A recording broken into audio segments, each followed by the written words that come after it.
എല്ലാവർക്കും നമസ്കാരം. ഈ വിഷുവിൻ്റെ ദിവസത്തിൽ ഇത്രയും മനോഹരമായിട്ടുള്ളൊരു അനുഭവം നിങ്ങളോട് പറയാന്ന് പറയുന്നത് ഒരു സുഖമുള്ള കാര്യമാണ്. ഉച്ചയാണ് സമയം.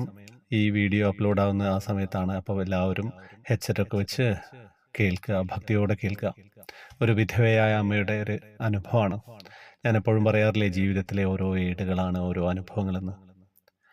ഞാൻ വലിയ ഒരു കൃഷ്ണഭക്തയായിരുന്നില്ല. എനിക്ക് എല്ലാ ദൈവങ്ങളോടും ഒരേപോലെ ആയിരുന്നു. ഞാനൊരു വിധവയാണ്. എനിക്കൊരു മകനുണ്ട്. എൻ്റെ ഭർത്താവുള്ളപ്പോൾ ഞങ്ങൾ അദ്ദേഹത്തിൻ്റെ നാടായ കോഴിക്കോടായിരുന്നു. അവിടുന്ന് അദ്ദേഹം ഞങ്ങളെ പലപ്പോഴും ഗുരുവായൂർ കൊണ്ടുവന്ന് തൊഴിയുകയായിരുന്നു. മോന് ചോറ് കൊടുത്തതും ഭഗവാന്റെ നടയിൽ തന്നെ. പക്ഷേ ജീവിതം മാറി മറിഞ്ഞത് പെട്ടെന്നായിരുന്നു. അദ്ദേഹം ഒരു ആക്സിഡന്റിൽ മരണപ്പെട്ടു. ഞാൻ ജീവിക്കാൻ വഴിയില്ലാതെ ഓരോരോ സ്ഥലങ്ങളിൽ ജോലി ചെയ്ത് മോനെ വളർത്തി. ഇപ്പോഴും എവിടെയും എത്തിയില്ല. മോന് 23 വയസ്സായി. ഒരു വീടില്ലാതെ ജോലി ചെയ്ത് കിട്ടുന്നത് വാടക കുഴിക്കാൻ കഴിയാതെ ഇങ്ങനെ കഴിഞ്ഞു പോകുന്നു. അറിയാതെ എൻ്റെ കഥ പറഞ്ഞുപോയി. എനിക്കുണ്ടായിട്ടുള്ള അനുഭവം പറയാം. വളരെ നാളുകൾക്ക് ശേഷം എൻ്റെ വല്യച്ഛൻ്റെ മകൻ്റെ മകളുടെ വിവാഹം കഴിഞ്ഞ വർഷം ഗുരുവായൂരിൽ വെച്ച് നടത്തുകയുണ്ടായി. എനിക്ക് കല്യാണം കൂടുന്നതിനേക്കാൾ ഗുരുവായൂർ ഒന്ന് തൊഴാമല്ലോ എന്നതായിരുന്നു മുഖ്യം.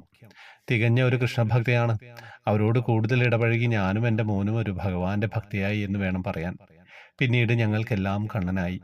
കണ്ണനോട് ഞങ്ങൾ സംസാരിക്കാൻ തുടങ്ങി. എന്തിനും ഏതിനും കൃഷ്ണ എന്ന നാമം മാത്രം. അങ്ങനെ ഞാൻ ഗുരുവായൂരിലെത്തി. കല്യാണത്തിന്റെ തലേന്ന് ഉച്ചയ്ക്ക് ഗുരുവായൂർ എത്തിയിട്ടോ. അപ്പോൾ വൈകുന്നേരം ഹോട്ടലിൽ എന്തൊക്കെയോ പുടവ കൊടുക്കൽ ചടങ്ങൊക്കെ ഉണ്ട്. ഞാനും എൻ്റെ ബന്ധുക്കളിൽ ചിലരും കൂടെ വന്ന ഉടനെ കുളിച്ച് ഭഗവാനെ കണ്ടിട്ട് വരാമെന്ന് പറഞ്ഞ് ക്ഷേത്രത്തിലെത്തി ക്യൂവിൽ കയറി. ഏകദേശം 4 മണിയായിട്ടുണ്ടാവും. ക്യൂ നീങ്ങുന്നേയില്ല. അപ്പോൾ എൻ്റെ മുമ്പിൽ നിന്ന 2 പെൺകുട്ടികളുടെ കയ്യിൽ ഓടക്കുഴൽ, മയിൽപ്പീലി, തുളസിഹാരം ഇവയൊക്കെ ഉണ്ടായിരുന്നു.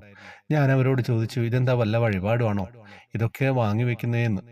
അപ്പോൾ ആ കുട്ടികൾ പറയാ, അകത്തിരിക്കുന്ന കണ്ണനെ വെറും കൈയോടെ എങ്ങനെയാ കാണാൻ വരുന്നതെന്ന്. എൻ്റെ ആ ചോദ്യം കേട്ടപ്പോഴേ ആ കുട്ടികളെ വിചാരിച്ച് കാണണം ഞാൻ എന്തൊരു മണ്ടിയാണെന്ന്.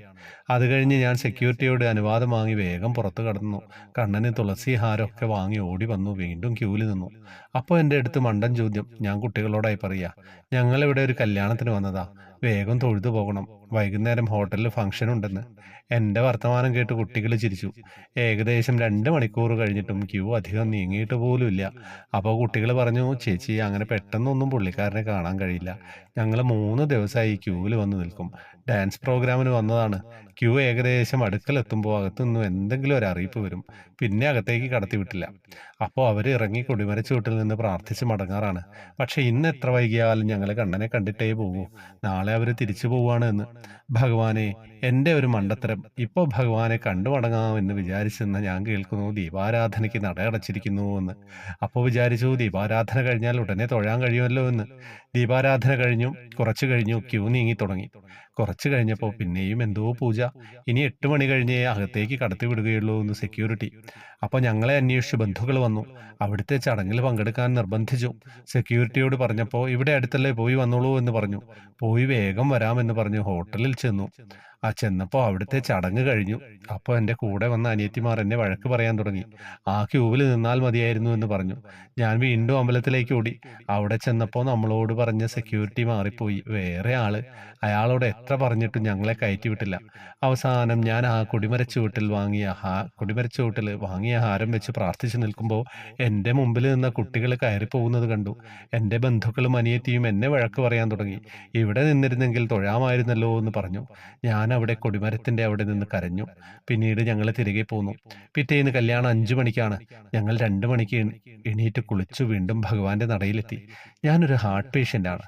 എനിക്ക് പെട്ടെന്ന് നടക്കുമ്പോൾ ഭയങ്കര നെഞ്ചിടിപ്പാണ്. ഒന്നും പറയണ്ട, എങ്ങനെയൊക്കെയോ ഞാൻ നടന്നു. പുലർച്ചെ ക്യൂവിൽ കയറി. കുറച്ചു കഴിഞ്ഞപ്പോൾ എനിക്ക് നല്ല നെഞ്ചുവേദന എടുത്ത് ഞാൻ ആ പുലർച്ചെ വിയർത്ത് കുളിച്ചു. അടുത്തു നിന്നവർ എനിക്ക് വെള്ളം തരുന്നു, എന്തൊക്കെയോ ചെയ്യുന്നു. ഞാൻ ഭഗവാനെ വിളിച്ചു, എൻ്റെ കണ്ണാ, എനിക്ക് നീ ഒരു ദർശനം താ. നിന്നെ കണ്ടിട്ട് ഞാൻ മരിച്ചാലും കുഴപ്പമില്ല കണ്ണാ എന്ന് വിളിച്ച് പ്രാർത്ഥിച്ചു കൊണ്ടിരുന്നു. നിമിഷ നേരം കൊണ്ട് ക്യൂ നീങ്ങിത്തുടങ്ങി. എൻ്റെ വേദന എവിടെ പോയി എന്ന് എനിക്ക് അറിഞ്ഞുകൂടാ. ഞാൻ വേഗം നാലമ്പലത്തിന് അകത്തേക്കെത്തി. ശ്രീകോവിലിനടുത്ത് ഞാൻ എങ്ങനെയോ എത്തി. എൻ്റെ ഭഗവാനെ ഞാൻ കൺകുളിർക്കെ കണ്ടു. എന്തൊക്കെയോ എൻ്റെ കണ്ണനോട് പറയാൻ ഓർത്തു വെച്ച് ഞാൻ എൻ്റെ കണ്ണാ എന്ന് മാത്രമേ വിളിച്ചുള്ളൂ. എൻ്റെ ഉണ്ണി എനിക്ക് ദർശനം തന്നു. എല്ലാവരും അനുഭവങ്ങൾ എഴുതുമ്പോൾ എനിക്കുണ്ടായിട്ടുള്ള എൻ്റെ അറിവില്ലായ്മ മാറ്റിത്തന്ന എൻ്റെ ഈ അനുഭവം ഞാൻ എങ്ങനെ പറയാതിരിക്കും? ഇത്തിരി നീണ്ടുപോയി, ക്ഷമിക്കുമല്ലോ കൃഷ്ണ ഗുരുവായൂരപ്പ. അമ്മയെ അങ്ങനെ കൈവിടില്ല കേട്ടോ ഭഗവാൻ. അമ്മയ്ക്കൊരു മോനില്ലേ? മോനമ്മ മാത്രമല്ലേ ഉള്ളൂ. അപ്പം അവനെ നോക്കാൻ ആരുണ്ട്? അപ്പം അങ്ങനെയൊക്കെയാണ് അനുഭവങ്ങൾ വരിക. ഒന്നും പറയാനില്ല. എത്ര മനോഹരമായിട്ടുള്ള അനുഭവമായിരുന്നു അല്ലേ? എന്തൊക്കെയോ വികാരങ്ങൾ മനസ്സിലൂടെ കടന്നുപോയി ഈ അനുഭവം ഇങ്ങനെ വായിച്ചപ്പോൾ. എങ്ങനെയൊക്കെ ആളുകൾ ജീവിക്കുന്നുണ്ടല്ലേ? നമ്മൾ പലരും വളരെ സുഖത്തിൽ ജീവിക്കുന്നു. വളരെ കഷ്ടപ്പാടിൽ ജീവിക്കുന്ന ഒരുപാട് ആളുകളുണ്ട്. എന്തായാലും ഈ വിഷു അങ്ങനെ കഴിയാണ്. ഒന്നും പറയാനില്ല. വാട്സപ്പ് ഗ്രൂപ്പിലേക്ക് വരാം. ഗ്രൂപ്പിൽ ജോയിൻ ബട്ടണിലൂടെയാണ് വരേണ്ടത്. ഫേസ്ബുക്കിൽ കമൻറ്റ് ബോക്സിൽ ഡീറ്റെയിൽസ് ഉണ്ടാവും. ഇന്ന് വിഷുവായിട്ട് നമ്മൾ കുറേ പേർക്ക് സമ്മാനങ്ങളൊക്കെ കൊടുത്തിട്ടുണ്ട്. ഹരേ കൃഷ്ണ.